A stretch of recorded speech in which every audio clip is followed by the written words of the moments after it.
and thanks for tuning in to the Path 11 podcast. I am your host, April Hanna.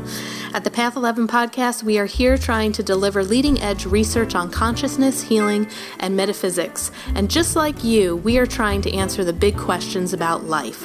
Who are we? Why are we here? And what is our purpose? We hope by listening to our podcast, it will make each day you live on Earth a little easier to understand. And now for today's podcast.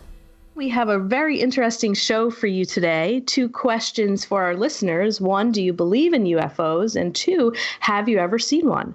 Our guest today is Cheryl Costa. She is a native and resident of upstate New York who saw her first UFO at age 12. A military veteran, she's a retired information security professional from the aerospace industry. She's been a speaker at the International UFO Congress and at the Mutual UFO Network Symposium. Cheryl writes the UFO column, New York Skies, for SyracuseNewTimes.com. And besides being a journalist, she's also a published playwright. She holds a Bachelor of Arts degree from the State University of New York at Empire State College and entertainment writing. So, Cheryl, our native New Yorker, welcome to the Path 11 podcast. Thank you very much, April. It's been a while since we've actually had someone on the show to talk about UFOs and UFO sightings. And as I was reading some of your research and posts, I had no idea that New York is considered to be the 6th ranked state in UFO sightings. Actually, that was as of 2015. Actually, current numbers is New York is number 4. Wow, really? Yep. Okay. In fact, you broadcast out of Kingston, right? Kingston, New York? Yeah. Okay. Well, Ulster County is number 16 in New York State for sightings, and Kingston City is number 13 of New York State cities. Wow. And Mike was telling me before we got on the air that I'm not exactly sure where Pine Bush is, but he said like many years ago it was considered to be the UFO capital of the world. Is that true? It's the UFO capital of Ulster County, but it's certainly not the. It's not the world. It's not the capital of UFOs in the world. It's not the capital of UFOs in the United States, and it's not the capital of UFOs in New York State. So Suffolk County, Long Island is. Oh, really? Okay. Pretty cool to hear that we are ranked 4th. So amazing. So I'm really excited to have you on the show because I know a little bit about the topic, but not a bunch, and I am ready to get educated. I know that you co-wrote the book UFO Sightings Desk Reference, and that sounds really, really interesting. So I'm hoping you can also educate our listeners about what is going on in the skies. Well, when we started to do the book, the idea started back in 2015. We were at a UFO conference, a big one. And I had a professor ask me for New York State sightings down in the Hudson Valley and specifically at the county level. Well, neither of the 2 national databases really collected the data at the county level, usually city and state, and that was about it. So we attempted, since I write about New York State, I had to sit down and pull the data, crunch it a little bit, and then we had to find a way to add county data to it. And so we did. And it caused some remarkable responses from other UFO investigators here in New York State. There's some very seriously well-published good investigators here. So it caused such a stir with the New York State investigators. Linda and I sat down at a pub in late October in 2015 and said, what if we did the whole country, Right. And we just sat there and stared across our pints at each other and said, wow, it'd take a year. And in reality, it took us 18 months. Huh. And the thing I also have to state up front, Linda Miller Costa, who's also my spouse, she's the scientific brains behind the book. Okay, she has a master's in library science. She used to work at the National Academy of Science, and she was the head librarian at the Environmental Protection Agency in D.C. for 14 years. So when the idea of the book came up, she says to me, okay, there's not going to be no cute aliens on the cover. It's going to look like a census report. It's going to be called a reference book. Again, as a librarian, she wanted it suitable to be in the reference section of a library. And she says, it's going to be data. And so I warn people right now, the book's available on Amazon, but the point is if you buy it, you're not going to get any cute stories or anecdotal information. It has got its charts, graphs, and tables from 2001 to 2015 about sightings in all 50 states and the district, and the book has all the charm of a bank ledger. Wow. But if you're a researcher of any sort, the secrets of the universe are in there. I know other people who are basing books have been working on books that use our data as a basis for going and researching specific, because nobody ever done UFO reporting right down to the county level and gathered the statistics. So the New York Times found this to be remarkable. They had never said anything nice about UFOs in 70 years. And then one of their Pulitzer Prize reporters walked into the editors and said, the UFOs, some old ladies in Syracuse did the science, and he threw a 2.5-pound book on their desk, and they did a really big piece in Science Magazine of all things, and that really surprised us. But what's happened is the book turned out to be the seminal book on UFO statistics, because nobody had ever done this before. Right. Wow. So tell us how you guys actually went about the collection of all of the data, how you're putting it together, what were your resources, where did you get the information from, and how did you start to build it? Well, okay. First thing you need to know, Linda and I were both contractors. We had met in D.C. We were both down there. She was down there like 30 years. I was down there like 25 years. And we were what they called Beltway bandits. We were industrial contractors to the government. I worked for Lockheed Martin. She worked for a company that supplied librarians to the government libraries. Okay. And what happened was when we did that thing for the New York State thing back in early 2015, we made a lot of mistakes. We didn't know what we were doing. And we pulled down the data from the National UFO Reporting Center, and we also acquired data from the MUFON organization, Mutual UFO Network. And we cleaned up the data. It required a great deal of sanitizing. And as we were cleaning it up, and this was just New York State, when we went to go add the county data to it, it took us months. Okay, because we didn't know what we were doing. But as we figured out how to clean these things up, we wrote, both being contractors and well trained, we wrote process procedures. So by the time we decided we were going to do all 50 states in the district, we had a 3-ring binder notebook with document protectors in there with the exact procedure. Do this first, do this second, do this third, and just like walk right down through. So if I had to do that whole book all over again right now, instead of taking 18 months, I could probably do it in about 6 months, and the actual crunching part probably in about a month. But it took us 6 months last time, and so we know what we're doing now. And that was the biggest thrust behind it, is learning a procedure, developing a procedure for how to clean up the data. There were a lot of issues. Wow. Yeah, it seems like it's, when you're first starting out, such a huge undertaking. But, like you said, once you kind of get into it, then you're able to organize it a little better. Then it kind of makes sense from there. I know when I was on your Syracuse News Times, I went to one of the articles about the diversity in the UFO statistics, and the truth is in the shapes. Yep. So when I was looking at this chart here, I guess, like you said, you took out some shapes that were pretty popular, like triangles and things of that sort. I have never seen a UFO before in my life. So when I went on and I'm looking at this chart, I'm like, oh my gosh, I didn't even know there were all these different types of shapes and things that people are seeing and reporting. I just, probably would assume what the typical UFOs are that you're seeing in the movies, like the big round ones, the lights, the multiple lights, and the triangles. Yeah, and flying saucers. I mean, flying saucers were the first big thing we were dealing with back in the 40s and 50s. And the actual term UFO, unidentified flying object, if you look at the dictionary definition, it's almost synonymous with flying saucer.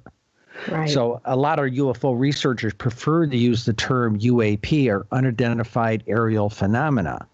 But when we were writing the book, we wanted to go with the most popular term. Now, you mentioned something in the beginning of the program, asking your listeners if they believe in UFOs.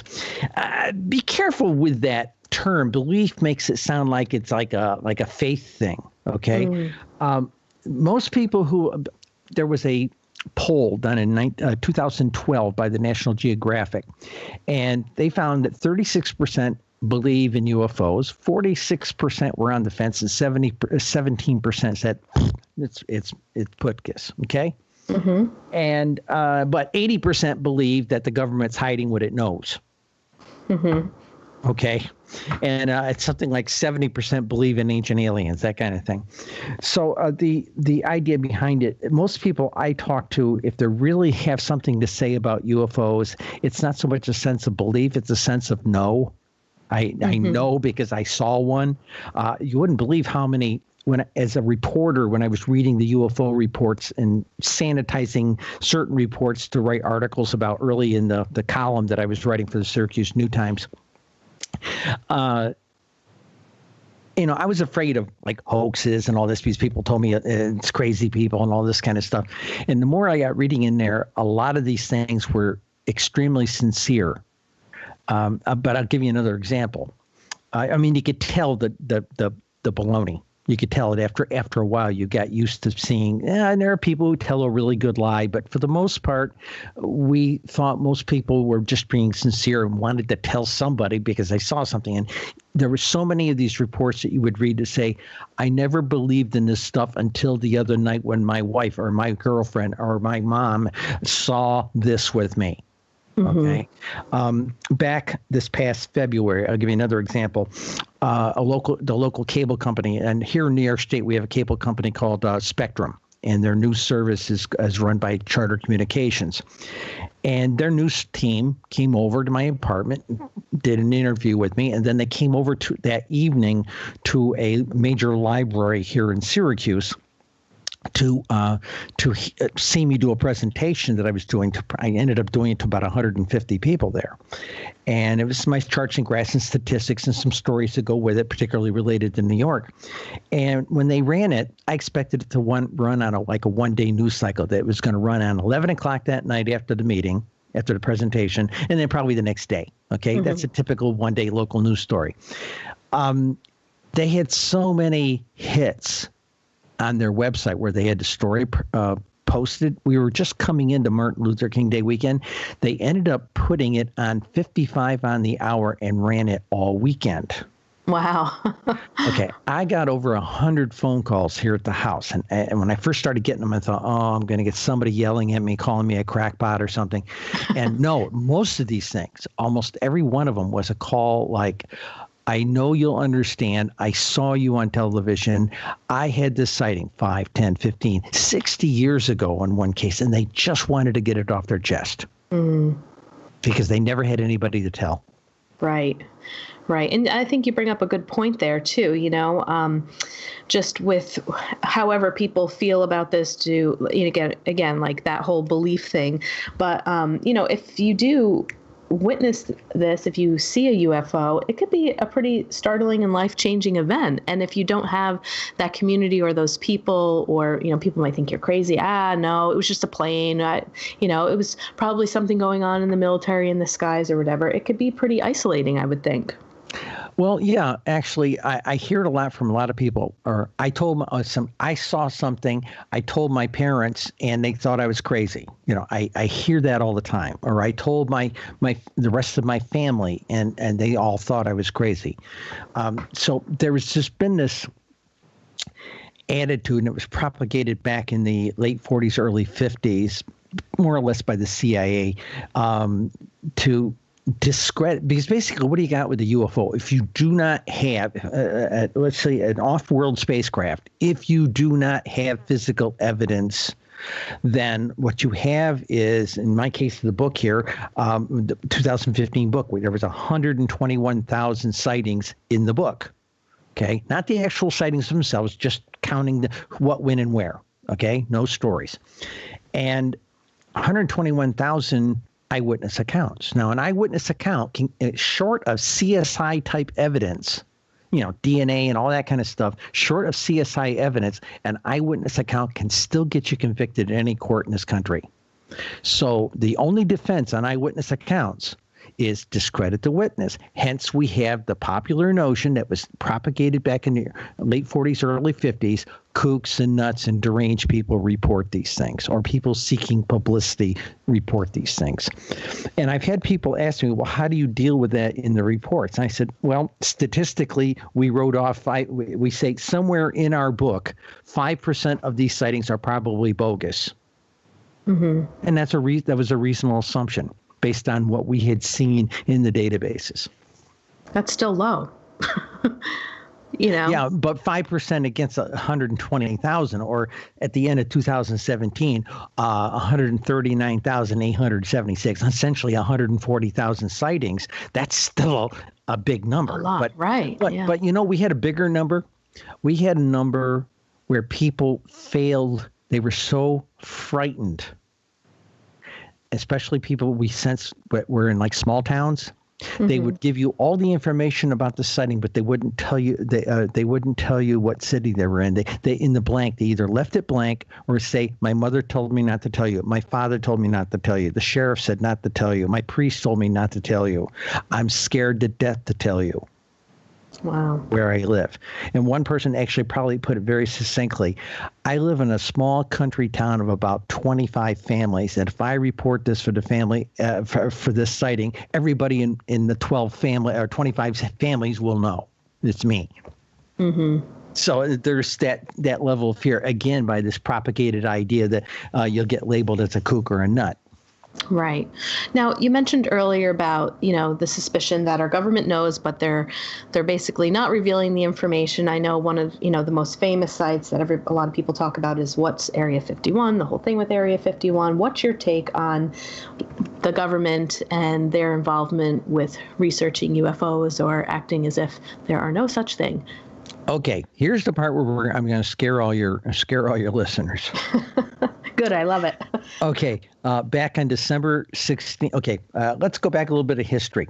Remember I told you the New York Times really didn't say much about UFOs, and they didn't report them because they thought it was stupid, all this sort of thing for almost 70 years. They did a lot back in 1947 because there was a lot of stuff going on that particular year. But for the most part, they just laughed it off. Okay? All right. In January of 2017, the CIA, who had said, "Oh, there's no such thing as UFOs. Nobody here, believes in UFOs." Okay, they declassified about 13 million documents. Most of it was like Henry Kissinger cables and everything from back in the Nixon administration with Mideast negotiations, all that kind of thing. But there was a certain number of declassified documents that were now in the National Archives that were CIA research related. And it was very clear that the CIA, I downloaded all those PDFs, the CIA had people in their OSI, or Office of Scientific Information, researching UFOs. And it was very clear they were doing it. And they were pulling their hair out about the data as much as Linda and I were pulling our hair out about the data.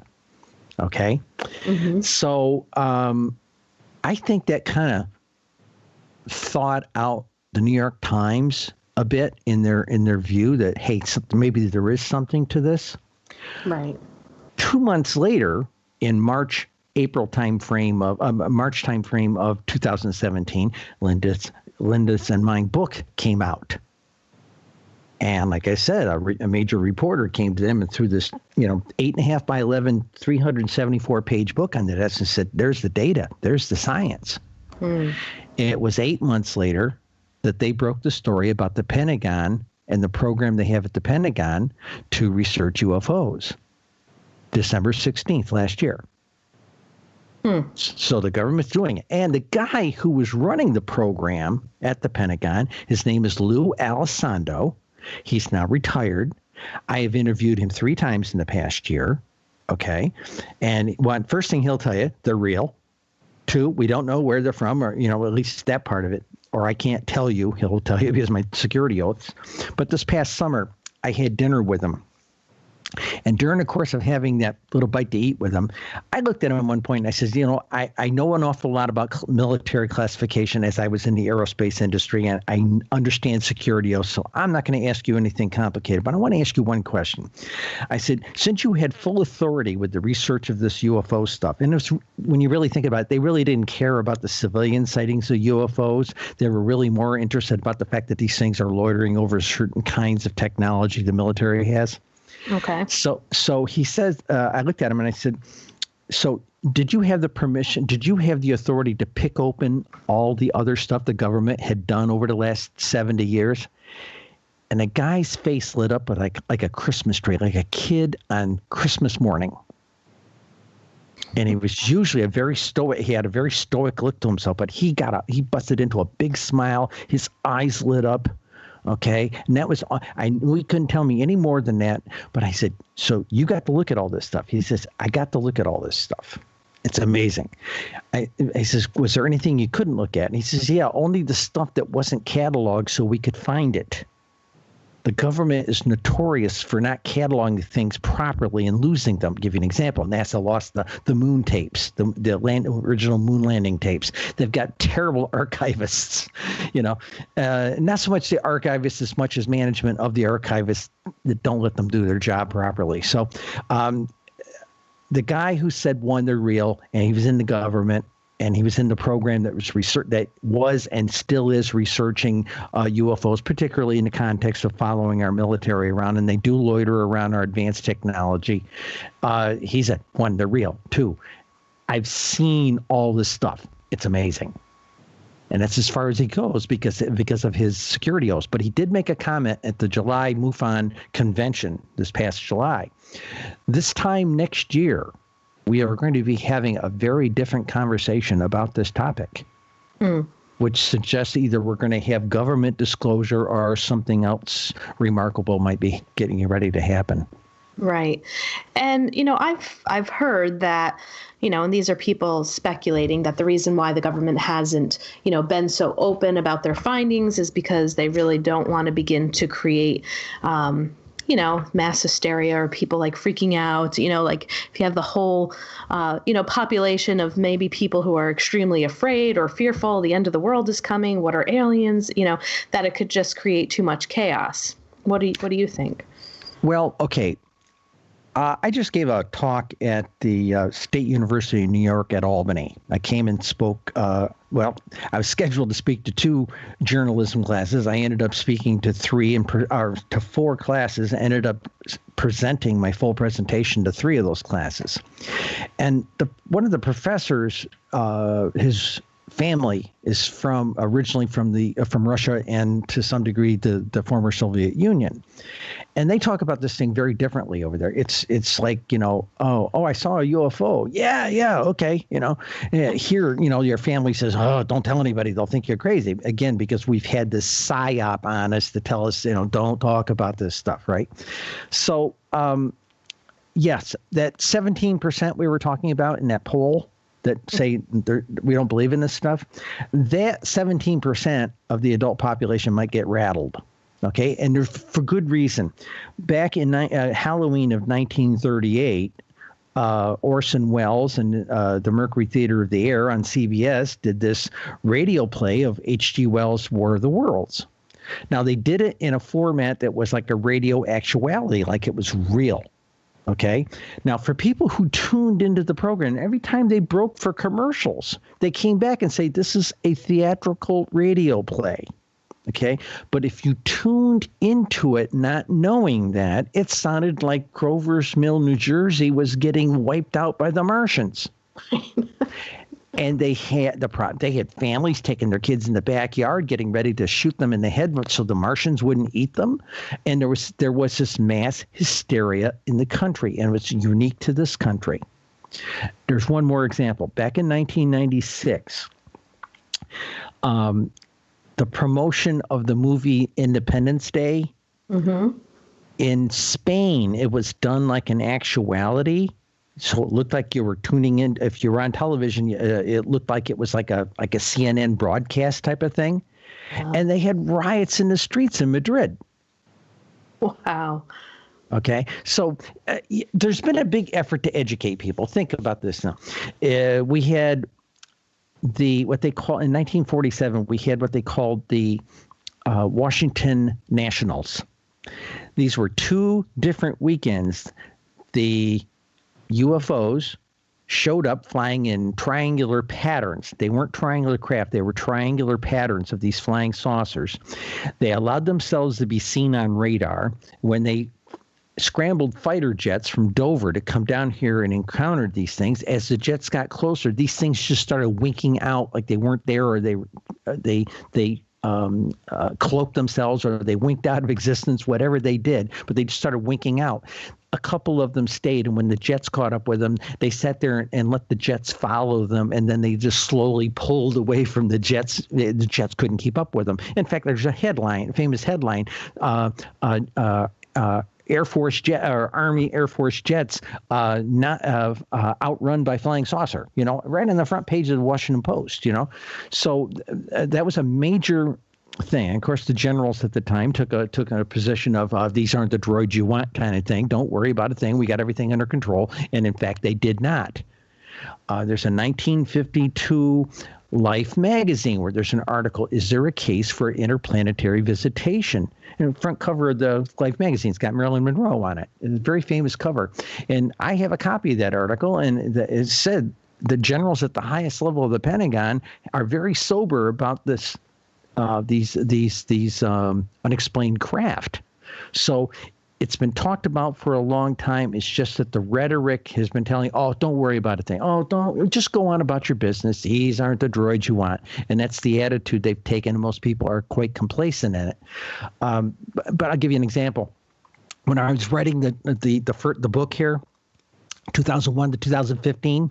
At the time, I retired from Lockheed, and I had a part-time job at a bank. I was working up in the invoicing department, and you know who really teaches you how to work with spreadsheets? Bankers. If I didn't have skills from crunching data at Lockheed, what little I was missing, I learned at the bank. Okay, so I came down to the coffee shop in the building we were in. And the baristas knew I was writing this thing. And one day, a guy says to me, when the barista says to me, he says, "Hey, Cheryl, what'd you work on this weekend?" I said, "Well, I worked on New York State." He says, "How many sightings did we have?" I said, 5141. And somebody tapped me on the shoulder, and it's this little lady behind me, and she looks up at me and she says, "Did you just say there's like over 5,000 UFO sightings in New York State?" I says, "Yeah, over the last 15 years. We average about 450, 500 a year here." We had to help her to a chair. The color went out of her face. Oh, jeez. Okay, because it's slightly outside of the average person's reality, because this stuff with flying saucers and stuff, hey, that's the stuff of the movies. But remember one thing, after 1947, Roswell, all that kind of stuff, Roswell fell off the newspaper after about a day. Mm-hmm. It only came back to life in the late 70s when one of the guys who was actually part of the cover-up down there, a former intelligence officer, he was dying of lung cancer, and he came clean to Stanton Friedman, a very famous writer, a UFO writer in this community, and he came clean, and that brought the whole topic up again, And so the whole bottom line of this thing is, yeah, it's been going on for a long time. A lot of people don't believe in it because they've been told there's only kooks and nuts and this type of thing. The membership in a lot of UFO groups on Facebook shot up significantly after last December's announcements that the government was indeed truly doing it, and there was something to all this. Mm. Now, I'd like to hear a little bit, too, about your experience when you were 12. But with that, I'd really like to know just your take on, what do you think the UFOs are doing? These beings from other galaxies or whatever, however they're traveling. Do you have an opinion on why they visit, what they're here to do? When I've gotten into some other things of people's explanations, they're with the UFO community, the alien community, they would say that there are aliens walking among us, that there are some that are very helpful and some that are not helpful at all. So I'd also like to hear your opinion on that, but I'd also like to hear first your experience at age 12. All right. There was two total experiences in about a 6-year time frame. Okay, it's about 12. This is like 1965. It was late August, a couple of weeks before school went back into session.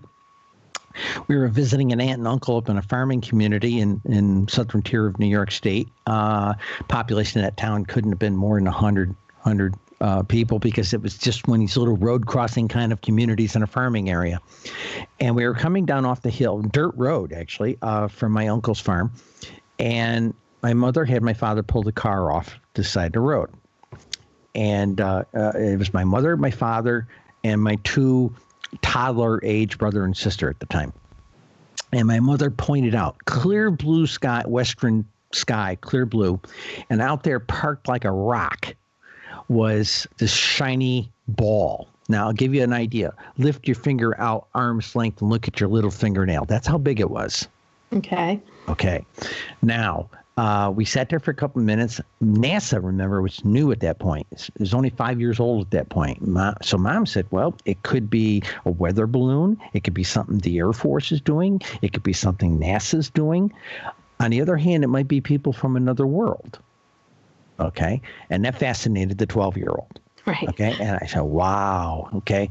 So we got back on the road and started going back, got down to the state road, turned left, headed back towards our where we live.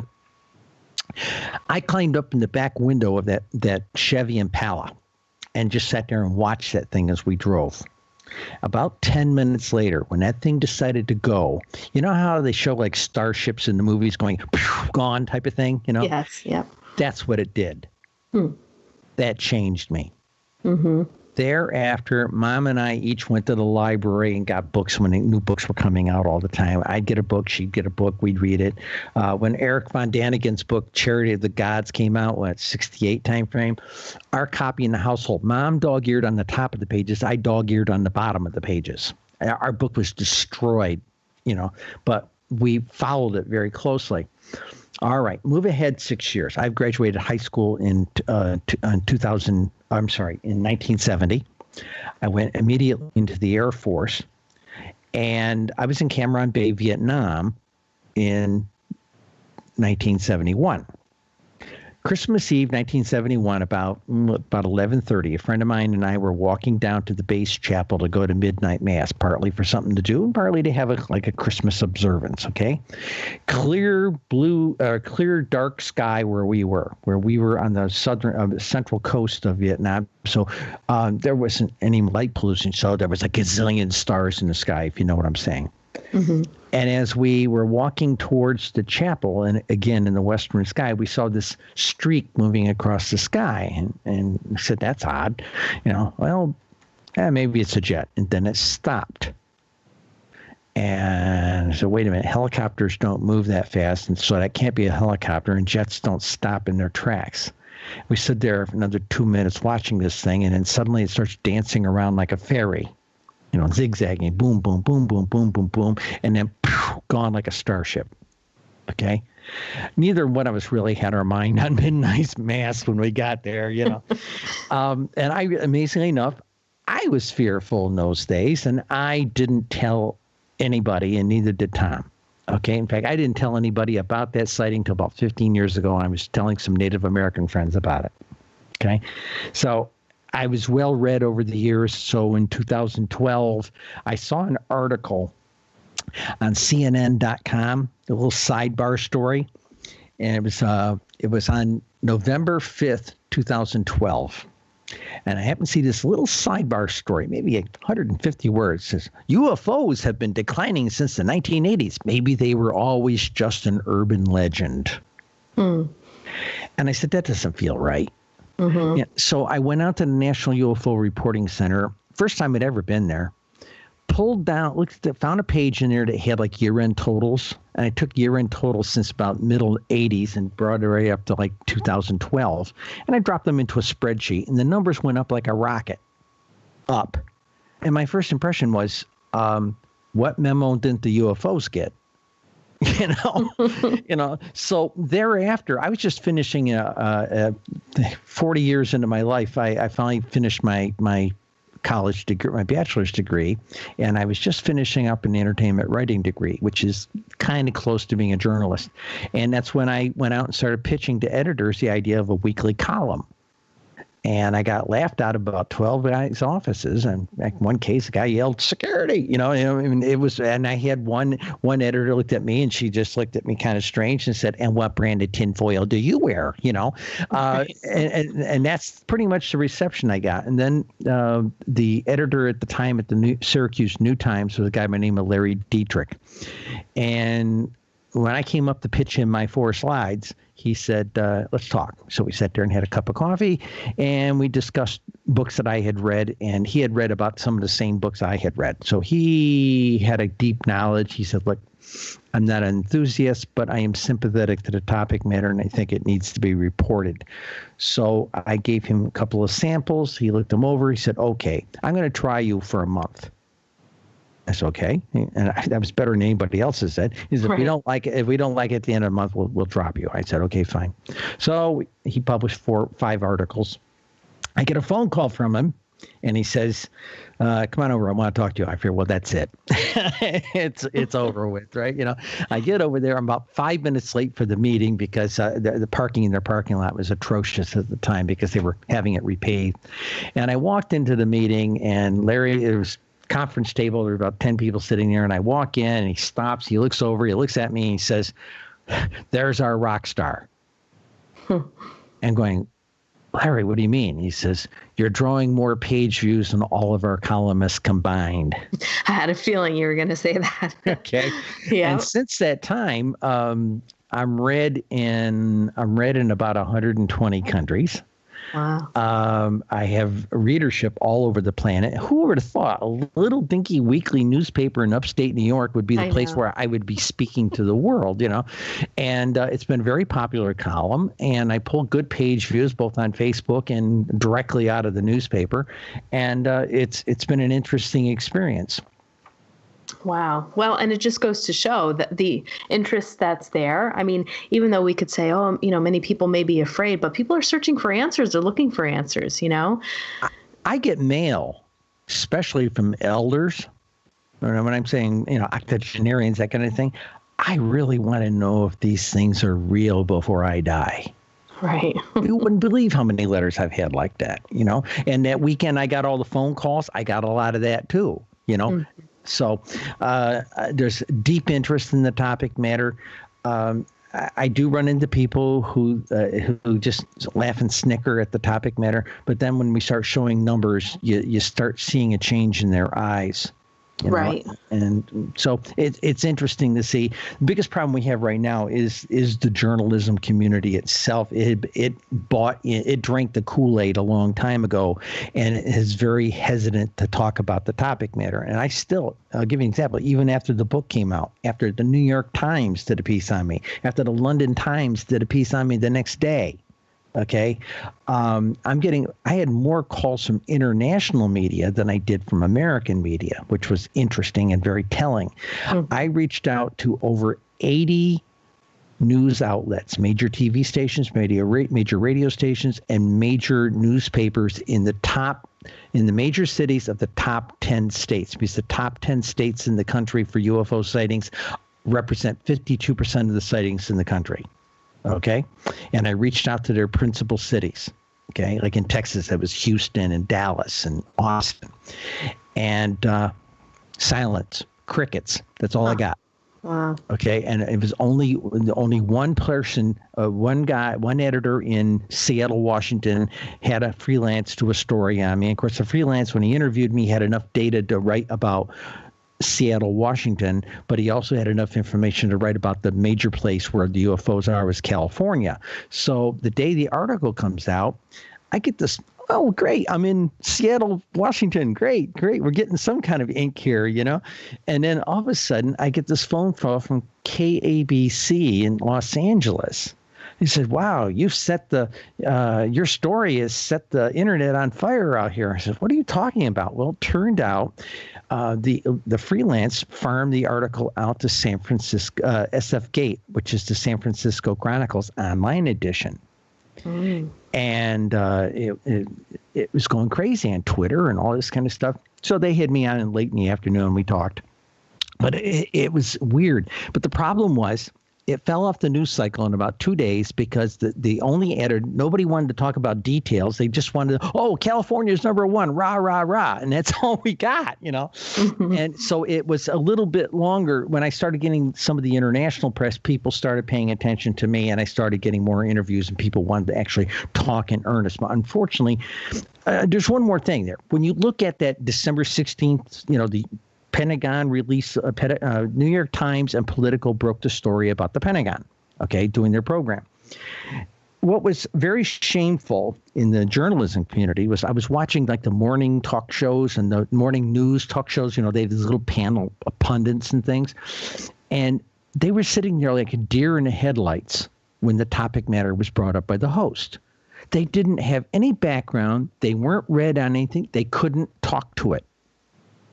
And that was the shame of it right there. And that's how I got into a couple of these journalism schools to give a talk. I made that pitch to the professors and said, this is what we saw. And we're heading down the road to disclosure probably within the next 2 years.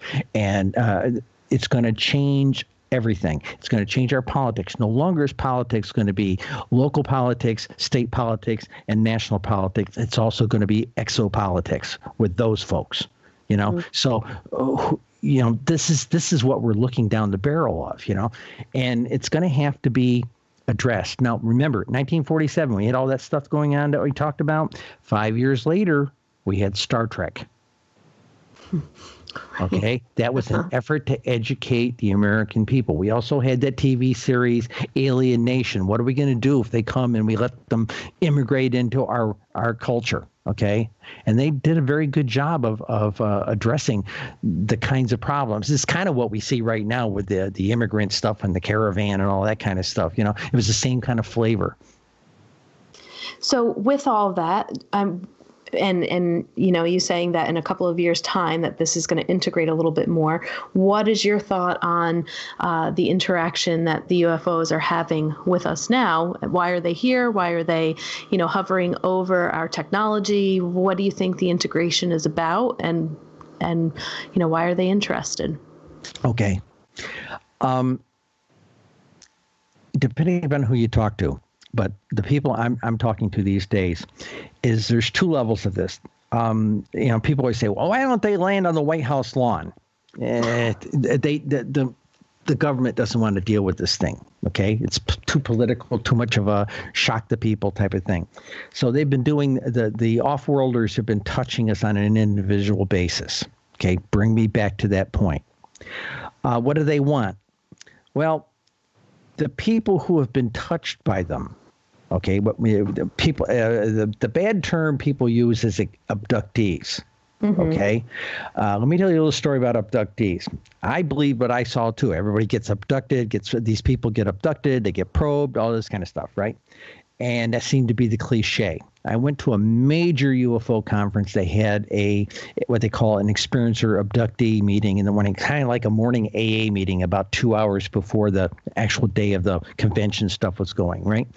And the first year I was there, I was on press credentials, so they wouldn't let me in. The second year I went there, I went to the shrink who acted like a moderator for this thing. And I went to her and I said, Yvonne, I'll forget that I'm a press person. I just want to come and learn. I won't write about anybody. I won't out anybody. Just let me come sit in the corner and learn. She's fine. So I did. Now, I expected to go into this meeting and meet 25 or 30 people crying in their coffee they got probed. Okay? I was prejudiced and biased that way myself. Okay? I get in there. There's 175 people in there, and this meeting has all the energy of a tent revival. Everybody was up, and the common story among all of them was we met some incredible beings, and they told us to worry about our planet and to take care of our environment. And this has been a consistent story with experiencers ever since. And I got a friend of mine, his name is Tom Conwell. He's up in Troy, New York, and he is doing his research kind of parallel to me, and we share data. And Tom went and started studying where they're loitering. And they're extremely interested in our polluted rivers, our dead coal mine fields, our dead strip mine fields, our fracking fields, our pollution areas. They're very interested in this stuff. They're very concerned about this stuff. And that's, they keep telling us, take care of your planet. Mm-hmm. And another thing most people don't know, these guys were, while we were being told in 1968, with the Dr. Condon's report, there's no such thing. Press, you don't need to study this thing. And there's not going to be any federal money to research this stuff. It's all baloney. Okay. And that's the word that got put out in 1968 by this congressionally sponsored paper. It was done by Dr. Condon. It turned out to be a whitewash. Okay, 30% of the people who worked on that paper said he changed the report. Okay, point one. He didn't believe in this stuff, and he wasn't going to let anybody else believe in it. But what people don't know, and it only came out a few years ago, these off-world folks are very concerned about our nuclear weapons. And from about 1965 up to about 1970, they were shutting off our missiles out in those missile silos out in Montana. Okay. In one particular case, they shut off a flight of 10 missiles. So much shut down that they couldn't, the actual Air Force crew couldn't reboot them. They had to actually bring Boeing in at the engineering level to go out there and reboot these things. Okay.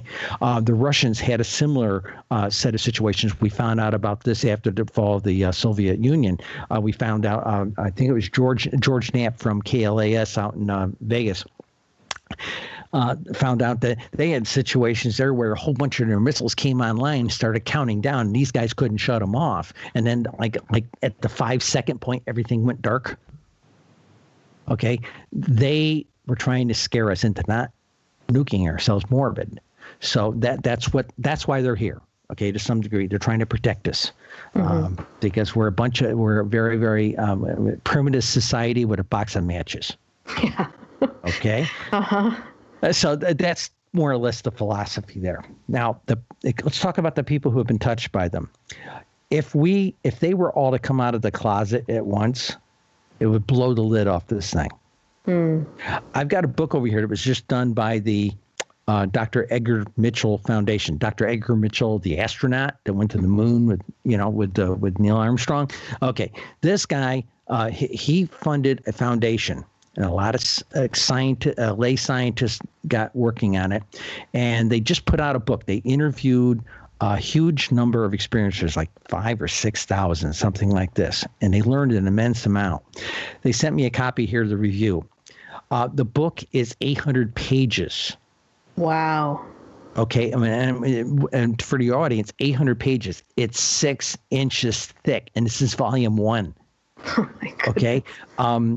Just what I've read already. Like I said, experiencers, the people who have touched the off-worlders, they're the ones who could blow the lid off this thing, and they probably will. Mm-hmm. Wow. Well, I'm overwhelmed. I'm excited. There's so much information. I feel like I've been wow, so busy with other things. How am I not paying attention to this whole other, UFO community with everything else that I'm doing? But I mean, I love your passion about it. I love how knowledgeable you are about it. You've gotten me so excited now to want to just read more, research more, take a look at your desk reference. I mean, it's fascinating for somebody like myself that I'm not one that has been immersed in this community yet. I've had my own personal experiences, not with UFO sightings, but as being a healer and doing energy work. I have had many out-of-body experiences with clients, and I've whether call it my imagination or that I'm actually working with other beings who are very helpful with healing. I've had some really weird experiences of my own that feel very true and real to me. It doesn't feel imagined. April, you just nailed it. Okay, I did. You just nailed it. All right, the big thrust right now. See, for a long time, the UFO community was what I'm going to call the MUFON guys. They were all nuts and bolts hardware. Can't wait to go look at the cockpit of one of these things. Okay, that was the mindset with the investigators. In fact, when my book came out, we had a lot of pushback from that community because we didn't vet them right down to the individual sighting. Hey, how are we supposed to vet 121,000? Okay. But the bottom line was, our attitude was, I don't want to sit here and look at the individual ant. I want to look at the ant farm, the ant hill. And that's what our scientific research was. We studied the raw sightings, and I had a lot of criticism about that, but it's taught us a lot. I'll give you an example. Linda discovered this one point that I'm going to tell you. They're in northern states. If you look at the sightings, January through about April, it's a flat number for every single state, and then about May it starts ticking up, and then June, July, August are through the roof, and it starts trailing back down. And by the time you get to October, November, December, it goes back down to that fine little same number you saw in the earlier part of the year. Now, who are those people? Turned out they are dog walkers, smokers, and people out having a smoke while walking the dog. Okay? They're out there day in and day out, rain or shine. So I know that MUFON investigators, when they go to look at a month's worth of sighting reports, one of the first things they scan for is smoking and dogs, because they know those people are out there and they're reliable witnesses, because they are out there and they know what the sky looks like. Right. Okay? So there's that. Well, Linda was noticing I had generated all these charts and shipped them over onto her server, and she was starting to put it together. And then one day she looked over the terminal at me, and our computers were in our sewing room, because we do a lot of sewing, and we used to own a fabric store, so we did a lot of sewing, and the day after, the New York Times article mentioned that our computers where we wrote the book sat in our sewing room. The next day, Vogue.com did an article about UFOs. So Linda and I are credited with the first ever UFO article in Vogue magazine. Yay for sewing, right? Yeah. Who knew we were sewists, So, well, the bottom line was, I just lost my train of thought. What was I saying before the sewing? Help me. What was I talking? Well, what triggered this was when I was telling you about my experience of how I never really saw a UFO, but in the healing experiences, and you said I hit it right on the head. Okay. Well, one more aspect of this. Linda looked across the terminal at me and said, "Did you notice there's a latitude difference with the seasonal charts?" I said, "What?" And as you move down into the lower and middle latitudes in the United States, that peak I told you about in June, July, August starts flattening out.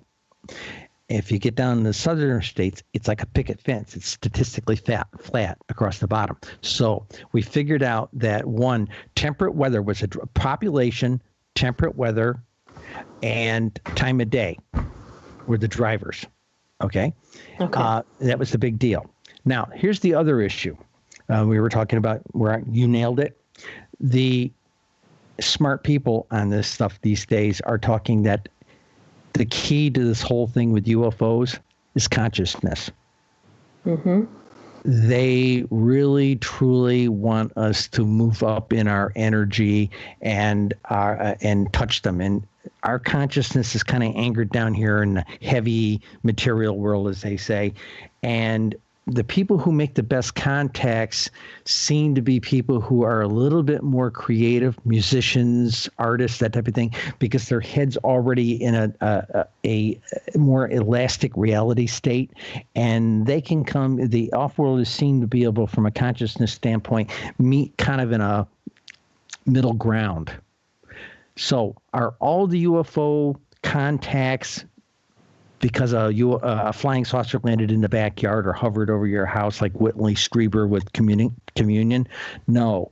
What we're beginning to feel is going on is we think a lot of the contacts that have been made from the off-worlders has been done on a psychic level and plugging into our consciousness, usually when we're in deep sleep, because that's when our consciousness shifts into the delta range. So, that's a very real thing, to be able to touch other beings. I lived in a Buddhist monastery for 7 years back in the 90s, and consciousness is it. Lamas and I had long talks about this. Yeah, makes total sense to me. That's been my experience as well. So, and we are consciousness, right? I mean, we're not the physical body. we are. Yeah. So, and that to me is like a whole nother hour podcast. Invite me back to talk about I would love to. You'll get the monk talking to you about consciousness. One of the points that one of the lamas brought up. This one lama that I knew, he went walking out in the hills, the foothills of the Catskills, and he had one of his aides with him, and they made a little backpack and went for a day walk, and they had lunch with him and everything. And they sat down on a big rock and decided to, do a little meditation after lunch. Okay. And then the Lama says to this other person who I knew well, "Oh, we have guests." And you looked over across the valley, just peeking up from the other side of the other mountain or hill. And there was a very shiny object kind of bobbing up, kind of taking peeks very, very shyly. And the Lama simply said, "Show yourselves." And they did. They they came up, and it was blowing my friend away, Mm-hmm. And that was the nature of the conversation. He said, "Hey, move a little bit to the left." And the saucer moved to the left, and move a little bit to the right. They moved to the right, And it was a very interesting thing. And I've heard other aides talk about this kind of a thing with some of the Lamas. And the Lamas are plugged into deep consciousness. Okay, so there you go. Yeah, well, we'll definitely love to have you back. Maybe even we have a new web series out. It's called Conversations on the Path, and I guess you can call it more of a video podcast. We actually sit down, we have the cameras, we've had some great guests that are on, and we're so close to each other. We're all in New York. It'd be great to even get Tom Conwell. Love to meet you and Linda. Maybe we could just have a whole group sit down together on our new web series and have a talk about all of this. That is possible. And I'll give you a hook there. Last year, Pine Bush, which has a great UFO festival, okay, in the little town of Pine Bush, and they literally take over Main Street. And there's vendors out there and everything, but there's also KGRA, which is a podcast network. They are there. I got interviewed by them last year. I wasn't supposed to speak last year.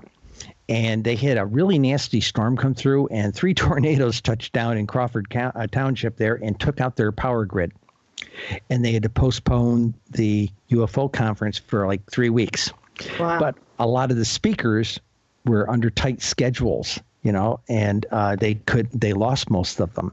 And the person from the township that organizes the conference called me up and said, "Cheryl, are you still available?" And I said, "Sure." And then, of course, they needed an MC, and I'm a Toastmaster, so I said, "Sure, I'll even MC it for you for nothing." So I'm down there. Well, I've been booked there for this year.